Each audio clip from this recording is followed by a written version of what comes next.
Hello everyone, here you have my presentation. It is about content-based instructions, CBI. The difference between an approach and method, it is an approach is the angle you are using or the direction you are going to take to do a project. The method it can refer to a step-by-step description of tasks to be completed in order to perform a single task. It basically explains how to do something and how something is done. Here you have some example. If a teacher gives her students a piece of literature and asks them to write an analysis, there will be different approaches. Some students will approach the work by analyzing the language, while some students will focus on themes. There will be others who approach the work through an analysis of a structure, and an example of a method is if you are writing a critical essay on a novel. Method could be tiers you are going to analyze and the way in which you analyze. If you are conducting research, method is the way in which you gather data and analyze them. For example here, if you are writing an essay, you need a step-by-step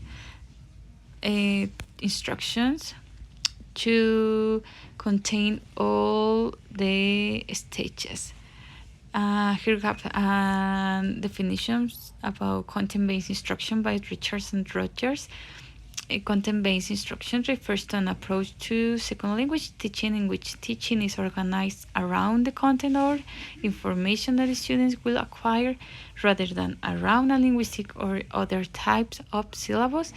It is like you need to focus more in what you are teaching while you are teaching English. The main skill that you develop is speaking. Here we have some principles and distinctive characteristics of CBI. One, base instructional decision on content rather than language criteria. Integrate skills. Involve students actively in all phases of the learning process. Choose content for its relevance to students' lives, interests, and or academic goals. And select authentic text and tasks. What is content-based instruction? The focus of a CBI lesson is on the topic. First, students are focused on learning about something. It could be anything that interests them, from a serious science subject. They learn about this subject using the language. As we said before, the main skill is speaking rather than their native language as a tool for developing knowledge, and so they develop their linguistic ability in the target language. This is thought to be a more natural way of developing language ability. And how a lesson plan look like? The preparation is choose a subject of interest to students to have them catchy. Then find 3 or 4 suitable sources that deal with different aspects of the subject, different definition of one topic. This could be websites, reference books, audio, or videos. Then during the lesson, divide the class into small groups and assign each group a small research task.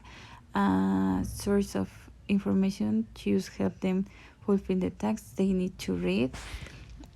Then once they have done the research, they form new groups with the students, and then they share the previous information that they read with the first team, and then share and compare ideas and expand their knowledge, and they are practicing a speaking skill.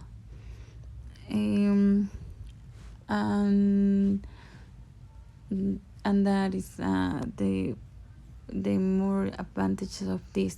You are learning while you are develop one skill to communicate with others. types of activities that CBI involves. Choose topics of interest to students, integrate skills, task-based activities and project work, in his back cooperative learning, and culminating synthesis activities. The advantages and disadvantages. The general advantage is that you develop the speaking skill, you learn to communicate with others, and you expand your knowledge while you are communicated.